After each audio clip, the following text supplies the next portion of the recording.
कहने लगे राजन, सुदामा जी कहने लगे लाला मैं तुम्हारे चना में खा गो। कहने लगे चना तो तू और भी खा लीजिए, पर यूं बता हमारी भाभी ने क्या भेजा। लाला चे तू भले ही द्वारकाधीश बन गो, परंतु आदत भी है तेरी, ज्यादा जिद करेगा तो तेरी रानी क्या के पोल पट्टी खोल दूंगा। कह लगे भले ही पोल पट्टी खोल दे, पर यूं बताओ हमारी भाभी ने क्या भेजा। तो देवियों सुनो, जो आप द्वारकाधीश जी महाराज बनी बैठी है ना, ये गोकुल की गलियों में बचपन में नंगे घूमते थे, निर्वस्त्र। उनकी माता यशोदा ने इनके टुनटुनी बांधती उसी को हिलाते घूमे। और ब्रज की गोपी कहती रे लाला हमारे इस माखन में ते चेटी बीन दो, 50 ग्राम माखन मिलेगो, और पूरे दिन माखन में ते चीटी बीने 50 ग्राम माखन के लिए। अब 2 नंबर को आगो तो कहनी क्या द्वारकाधीश जी महाराज बन गई। कहने लगे इसीलिए तो 16,108 है, तुमसे ज्यादा जानती हैं, पर ये बताओ हमारी भाभी ने क्या भेजा। कन्हैया जी कहने लगे बड़ा संकोची ब्राह्मण है। पोटली को सुदामा ने पीछे किया, कन्हैया जी ने एक साथ पीछे जाकर के बगल से पोटली को निकाल दिया, और जैसे ही पोटली को खोल करके देखा कि कपड़ा 10-15 जगह से फटा हुआ था। कन्हैया कहने लगे कोई ऐसा वस्त्र नहीं है जिसमें तंडुल तो बन जाती। ये नहीं कहा कि इतनी गरीबी है, कोई टूटा चावल, कोई धान का चावल, कोई चिट्टा चावल, कोई पीला चावल, एक जैसी चावल नहीं। राधा कृष्ण भगवान की जय। एक मुट्ठी चावल ग्रहण किया, भगवान ने स्वर्ग लोक की संपत्ति का सुख सुदामा जी को दिया। दूसरी मुट्ठी चावल लिया, ग्रहण किया तो सारी पृथ्वी पर एक छत्र सम्राट होने का सुख सुदामा जी को दिया। तीसरी मुट्ठी चावल ग्रहण कर रहे थे, इतने में ही रुक्मणी ने हाथ को पकड़ लिया। बड़े बरस रहे हो ब्राह्मणों पे, सब कुछ या ब्राह्मण ही दे दोगे। वो भृगु मुनि भी ब्राह्मण था जिसने छाती पे लात मारी। कन्हैया भी बोले वो भी ब्राह्मण था। देवी जो तुम्हारे विवाह के पत्र को मेरे पास लाया था, नहीं चले जाती शिशुपाल के साथ में। किसी को नहीं पता क्या दिया क्या नहीं दिया, केवल रुक्मणी को पता है। मुख से तो केवल यही कहा रुक्मणी ने कि कच्चे चावल खाने से पेट में दर्द हो जाता है। सुदामा जी कहने लगे भाभी में यही बात है, कहो जिसको चलते चलते 6 महीने बीत गए, वो एक रात्रि से ज्यादा नहीं रुका, एक रात्रि से ज्यादा नहीं रुका। सुदामा जी चल दी और जैसे अपनी नगरी में आए, सुदामा मंदिर देख डरे, यहाँ तो हद्दी मेरी छोटी सी झोपड़िया, अब कंचन महल खड़े। यहाँ तो मेरी छोटी सी झोंपड़ी होती थी, यहाँ तो ऐसे नगर बस रहा है जैसे भगवान का नगर हो। पूछता हूँ तो द्वारपाल खड़े थे, भैया आओ ये कौन सी नगरी है। ये नगरी नहीं है तो सुदामापुरी है। ओह नहीं, कोई सेठ जी सुदामा होगा। वास्तु के अनुसार उसने मेरी झोंपड़ी कहीं और बना दी है, अपने महल यहाँ बना दिए हैं। पूछता हूँ जी वो सेठ जी कहाँ हैं। अजी वो सेठ जी नहीं, वो तो ब्राह्मण है। और फिर तो मैं नहीं, वो ब्राह्मण धनवान होगा, मैं गरीब हूँ। पूछता हूँ तो जी आपके सुदामा जी कहाँ हैं।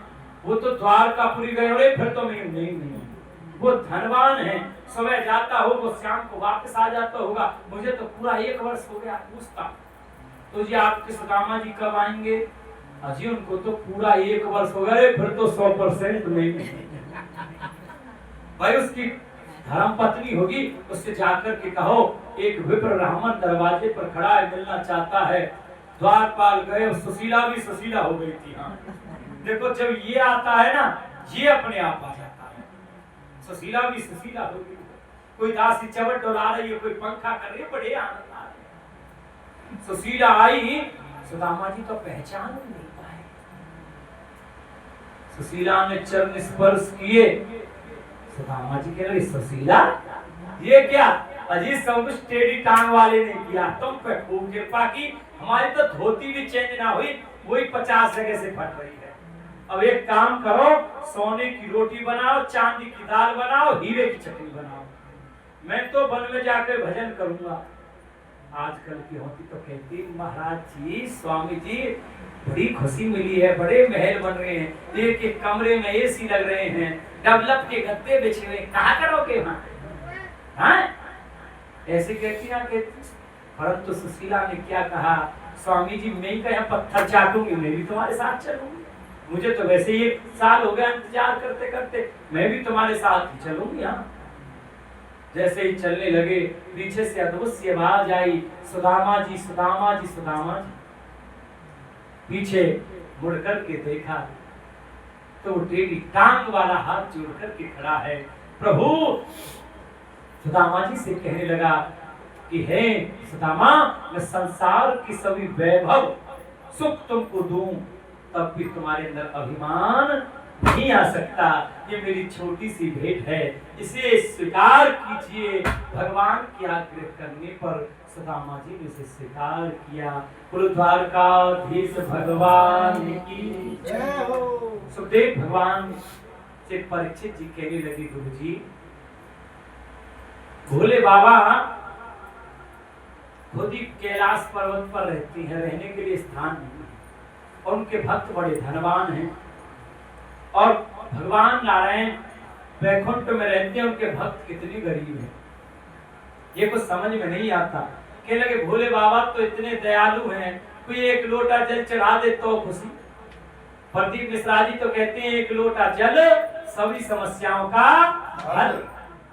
कहते नहीं कहते, कोई 1 लोटा जल चढ़ा दे तो खुशी, चिनिया बादाम चढ़ा दे तो खुशी, आग धतूरा भांग सब चढ़ा दे तो खुशी, और पिलपिलो आम चढ़ा दे तो खुशी। एक मैया ने भोले बाबा पे पिलपिलो आम चढ़ा दियो। कहने लगी बाबा मेरे पोतो है जा, पोतो भी ऐसे गिलगिलो पिलपिलो से है, अम्मा को शरीर पूरा हो। भोले बाबा से कहने लगी बाबा मैंने तेरी कितनी पूजा करी, मैया जैसा तेने फल चढ़ायो ऐसे मैंने तो पोतो चढ़ा दिया, ऐसे मैंने तो पोतो दे दिए। तो कहने को भाव ये, कथा में फटे नोट ने तो चढ़ाए करो मत। हाँ, तुम्हारी बात ना कर रहा हूँ मैं। देखो बड़े सैंपल धरे हैं मुंह पे, कहाँ है? देखो ये सब फटे नोट देख रहे हो तो, ये फट रहे हैं सभी नोट, ये तो कुछ भी ना है। हाँ, मैं सब जगह की बात कर रहा हूँ, चाहे मंदिर में हो, चाहे कहीं हो, कीर्तन में, सत्संग में। अब आप एक बात बताऊं, एक ने तो इतनी कमाल कर दियो, इतनी अति कर दी, सच बताओ, बोलो कन्हैयालाल की जय। आपने कथा सुनी, आप मत बताओ। हाँ, आप जानती हो। सुनो, मेरी एक जगह कथा चल रही थी, गांव को नाम तो मैं बताऊंगा नहीं, एक पता नजर कौन ही हमारे जो माला माल वाले थे ना, राहुल जी, अब कल लाएंगे वो। हाँ, वो शुरू में लास्ट में आते हैं, हाँ, देखने के लिए व्यवस्था। तो एक दिन क्या करो, आधा नोट तो 10 को चढ़ा दियो आज। कहने लगे कि गुरुजी तो आधा नोट है 10 को। मैंने कोई बात ना रख रहे, काम आए वो दिखाने के लिए। और आधो अगले दिन फिर आगो।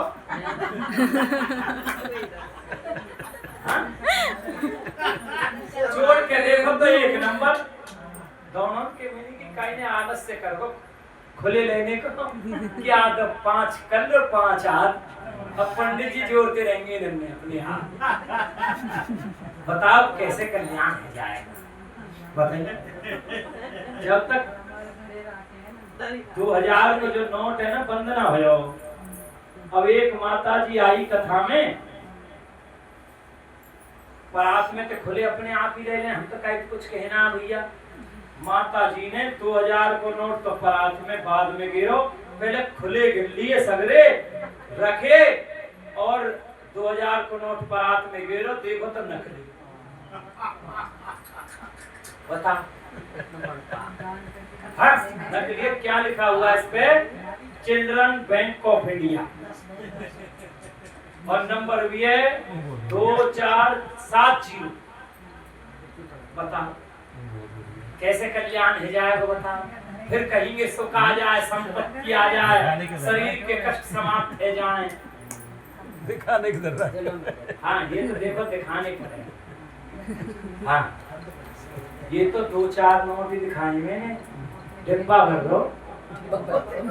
हाँ अब जब हमारी ऐसी हुए तो बड़े बड़े मंदिरों में क्या है, बताओ कैसे कल्याण हो जाएगा। कहने को भाव ये है, तुम 5 वस्त्र मत दीजिए, एक दीजिए, अच्छा दीजिए जो किसी के प्रयोग में आ सके। और देखो यहाँ तो हमारे जो कथाएं हम ऐसे सुना रहे हैं, जहाँ हम बड़ी कथा होती है, कथा तो छोटी बड़ी कोई नहीं होती, भगवान की होती। यही कथा यहाँ सुनाई है, कोई वहाँ सुनाई है, कोई अलग तो सुनाई नहीं है हमने, और यहाँ ज्यादा सुनाई है, और यहाँ ज्यादा सुनाई है। एक एक कथा में 200-200 साड़ी आ जाती है, 100-100 सूट आ जाते हैं, पेंट बुरसेट आ जाते हैं, चादर आ जाती है। हम उन कपड़ों को बेच सकते नहीं है, हमारा संकल्प है उन कपड़ों को गरीब कन्या के विवाह में देते हैं, किसी अनाथ आश्रम में देते हैं, नहीं किसी बेसहारे को देते हैं, जिससे कि जो तुम वस्त्र दे रहे हो कम से कम किसी के प्रयोग में आ सके। इसलिए ये नहीं है कि 5 दो, जरूरी ना 5 करो, 1 करो, अच्छा जरूरी ना है कि आप 100 को नोट गर्व चढ़ा दो, फटो चढ़ा दो, वाह मत चढ़ाओ, 50 चढ़ा दो, 10 चढ़ा दो, 20 चढ़ा दो। और बहुत से तो टेप लगाए के जो लिफाफा रहे ना वो गलत रहे ज्यादा था। टेप लगाए के 500 को नोट एक भैया ने ऐसा कर दिया, वाकई 25 टुकड़ा है, बता। और वो लिफाफे में मैंने देखो बिल्कुल 25 टुकड़ा। और वो जब तक नोटबंदी हुई नहीं थी, वो वाली जो 500 के 1000 के बंद हुए थे 8 नवंबर को करी थी, वो 500 का नोट रखोगे तो मेरे पास। बोलो कन्हैया लाल की जय। ये बतानी जरूरी है पर मतलब सही है जी। हाँ नहीं गलती नहीं, सुधरे, अगर हम में से कोई ऐसा है तो सुधरे। हाँ अब फिर आम चढ़ा दें, बताओ भोले बाबा पे। आपने कह दी ना पंडित जी के लिए जाने 5 फलन हमने दे, रहरी वालों की जो बेचे ना हो। हाँ कतई दुबले पतले से उनमें जान ही ना रहे कतई। हाँ स्वापी विवाद देव जो कतई बेकार। हाँ बोलो कन्हैया लाल की जय। हम तो कोई के ना ब्याज जी हमें तुम्हारे वस्त्र देने में कि तू हाथ जुड़वा है, हमारे तू जो खर्च करेगा बाबच्चे तू आधे मत दे, चौथाई दे दे, हमें तो दक्षिणा दे दीजिए भैया। क्यों हमें वस्त्र कहाँ कर रखूंगा मैं? देखो बुरा तो मानने वाली बात है ना। बोलो कन्हैया लाल की जय। हमारी 2-3 रसोई भर जाए, फिर उनमें से हम जब शादी आती है ना, पहले बुकिंग है जाए कि हमारे यहाँ पहुँचाने, वहाँ पहुँचाने, फिर वहाँ पहुँचाते हैं हम। राधा कृष्ण भगवान की जय। नहीं तो वृंदावन में सभी कपड़ों को बेचते हैं, खरीदने वाले बहुत घूमते हैं। हमारे पास भी फोन आते हैं कि भाई आप नहीं बेच रहे हैं, मेरी भैया तू ही हमें दे दे। सुखदेव भगवान कहने लगे राजन, भोले बाबा बड़े दयालु हैं। एक वृकासुर नाम का राक्षस था, भगवान शिव की तपस्या की। भोले बाबा प्रकट हुए, मांगो क्या मांगते हो? कहने लगे मुझे यही वरदान दीजिए जिसके सिर पे हाथ रख दूं वो जल के राख हो जाए, जल की राख हो जाए। श्याम पंडित जी आपकी ज्यादा डिमांड है, हमारी कम है। यहाँ आप बहुत ज्यादा याद करें। अब भैया मुख्य यजमान याद कर सके और तुम कोई न करेगा। आपका स्वागत है मेरे भाई। हाँ, बोलो कन्हैया लाल की जय। बरकासुर जी कहने लगे, भोले बाबा मुझे तो यही आशीर्वाद दो जिसके सिर पे हाथ रख दूं चल के राख ले जाए। भोले बाबा ने तथास्तु कहा। बगल में खड़ी थी पार्वती अम्मा। बरकासुर कहने लगा, क्यों ना इस हाथ भोले बाबा के सिर पे रख दूं, ये जल के राख है जाएंगे, पार्वती से विवाह कर लूंगा, कैलाश का राजा बना। मन में भावना आई, गौरी हरण लालसा। हाथ को भोले बाबा की तरफ बढ़ाया। भोले बाबा कहते, भक्त क्या करता है? कहने लगे, तुम्हारे सिर पे रखूंगा। कहीं ऐसा होता है जो आशीर्वाद दे भाई के सिर पे? नहीं, हम तो तुम्हारे पे रखेंगे। अब भोले बाबा आगे आगे और बरकासुर जी पीछे पीछे। भोले बाबा ने प्रभु को याद किया। भगवान ने ब्रह्मचारी का रूप धारण किया और कहने लगे, अरे बरकासुर जी, तुम भी इस बाबा के चक्कर में आगे, देखो कैसा चक्कर। अरे यही चक्कर है, तुमको आशीर्वाद दे दिया होगा। कैसा आशीर्वाद? यही आशीर्वाद दिया जिसके सिर पे हाथ रख दे वो जल के राख हो जाए बस। तुमको कैसे पता? बरकासुर जी यही आशीर्वाद तो हमको दिया था। आज तक कोई जल के राख नहीं हुआ, पर हथेली के बाल जल गए सब। तो ये बाबा भागता क्यों है? देखो नाटक तो करेगा, भागेगा नहीं तो तुम्हें विश्वास कैसे होगा? मैंने तो कहा कि तुम क्यों पसीने पसीने हो रहे हो, तुम्हारा सिर तुम्हारा हाथ रख के देख लो। अरे फिर तो तुमने हमको पागल समझ लिया। हम कब कह रहे पागल हो? भाई जब हाथ रखेंगे ताप तो लगेगी, ताप लगे तो हाथ को हटा देना। अब भोले बाबा देखने लगे, टेढ़ी टांग वाला आया लीला शुरू। देखो बरकासुर जी, हमने तो सिर पे हाथ रख के देख दिया, हमारा तो कुछ हुआ नहीं। रख के देखो, रख के देखा, कुछ हुआ जी। 19-20 को अंतर भी आया। बरकासुर जी देख लेना, ताप लगे तो हाथ को हटा देना। कभी कहो ब्रह्मचारी जी ने भस्म करा दिया था, देखो हमारा तो कुछ हुआ ना, राखी ले कुछ ना हो। और जैसे हाथ को रखा, बरकासुर चल के राख हो गया। उससे भस्मासुर कहने लगे। भोले बाबा आए, प्रभु कहने लगे, भोले बाबा पार्वती अम्मा कहाँ है? अरे तुम्हें यहाँ पार्वती अम्मा की पड़ी है, जान बची लाखों पाए। तो भोले बाबा एक कलयुग के भक्त हैं, बड़े सोच समझ के आशीर्वाद दिया। ये 1 रुपया भी चढ़ाने समझना खतरा है, जब क्या क्या मांग बैठे। हाँ, बड़े सोच समझ के आशीर्वाद दिया करो। तो भगवान श्री कृष्ण तो ऐसे हैं जो अपने भक्त की परीक्षा लेते हैं, जैसे सुदामा जी की ली, और बाद में इतना धन देते हैं। और भोले बाबा बड़े दयालु हैं। राम ईश्वर यस्य से, राम है ईश्वर जिसके। और राम किसके ईश्वर हैं? भोले बाबा के। राम ईश्वर से, राम के ईश्वर हैं जो, राम के ईश्वर भोले बाबा हैं। एक दूसरे को इष्ट मानते हैं, अंतर बिल्कुल भी नहीं है। राधा कृष्ण भगवान की जय। सुदेव भगवान कहने लगे, राजन वसुदेव जी कन्हैया से कहने लगे, लाला अब तो सूर्य ग्रहण आ रहा है, कुरुक्षेत्र में यज्ञ करना चाहिए। कन्हैया बड़े प्रसन्न हुए, कुरुक्षेत्र में यज्ञ कर रहे हैं सूर्य ग्रहण के उपलक्ष्य में। जब भी कोई ग्रहण होता है तो कुरुक्षेत्र में यज्ञ जरूर होते हैं, वहां स्नान जरूर करते हैं लोग, जा करके दान करते हैं। सुदेव भगवान कहने लगे, भगवान श्री कृष्ण कुरुक्षेत्र में यज्ञ किया, पांडव द्रौपदी सहित पहुंचे, ब्रजवासी पहुंचे, बाबा आनंद मैया यशोदा किशोरी राधा रानी भी पहुंच गई। भगवान श्री कृष्ण ने बाबा आनंद मैया यशोदा के दर्शन किए। रुक्मणी को पता लगा कि किशोरी जी राधा रानी आई हैं। रुक्मणी एक पात्र में गरम गरम दूध लेकर के गई और किशोरी जी को प्रणाम किया। किशोरी जी से कहा, किशोरी तुम दूध पी लीजिए ना। कहने लगी किशोरी राधा रानी, जब से वो कृष्ण मुझे ब्रज से छोड़कर के आया है, उस दिन से आज तक मैंने दूध नहीं पिया। रुक्मणी माता के मुख से निकल गया, ये दूध तो कृष्ण ने ही भेजा है। उस पात्र को छीन करके गर्म दूध को किशोरी राधा रानी पी गई है।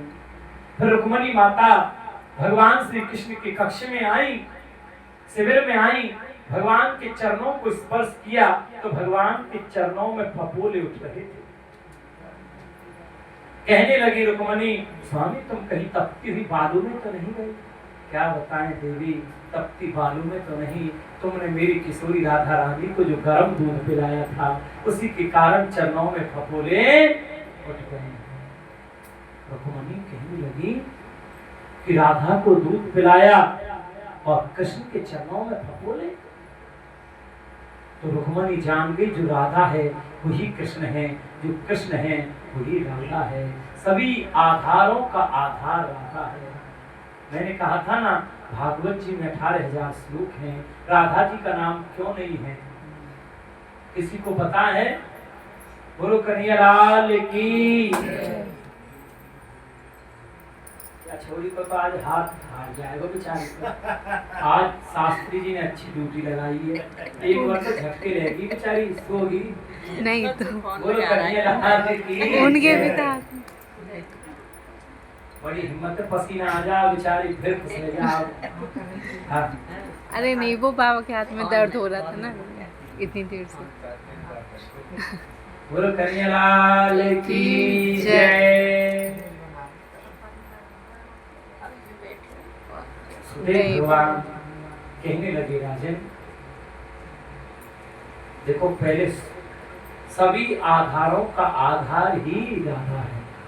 आधार राधा राधा राधा राधा राधा राधा राधा राधा। जैसे धरती का आधार जल है, जल का आधार अग्नि है, अग्नि का आधार वायु है, वायु का आधार आकाश है, आकाश का आधार तमोगुण है। सभी आधारों का आधार ही राधा है। त्रेता युग के राम द्वापर युग में 2 रूपों में आए, रा से राधा और मैं से माधव। राधा माधव के ही दर्शन ब्रज में होते हैं। अब भागवत जी में क्यों नाम नहीं है?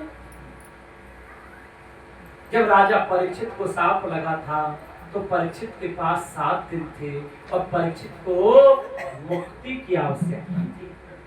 इसकी आवश्यकता थी मुक्ति की। अब राधा का अर्थ है भक्ति और कृष्ण का अर्थ है मुक्ति। सुखदेव जी की इष्ट है राधा रानी। सुखदेव भगवान जब राधा नाम लेते तो भक्ति में डूब करके 6 महीने की समाधि में बैठ जाते। सुखदेव जी कहने लगे, अगर मैंने एक बार भी राधा नाम लिया तो मैं भक्ति में डूब जाऊंगा और परीक्षित को मुक्ति नहीं करा पाऊंगा। क्यों ना केवल कृष्ण नाम लूं। कृष्णा नाम लेकर के, कृष्ण नाम लेकर के ही राधा को संबोधित किया है, जिससे कि परीक्षित को मुक्ति मिल जाए। तो राधा भक्ति है और कृष्ण मुक्ति है। 2 दिल एक जान है हम, राधा और कृष्ण है हम। मिस्री से भी मीठा नाम हमारी राधा रानी का। मिस्री से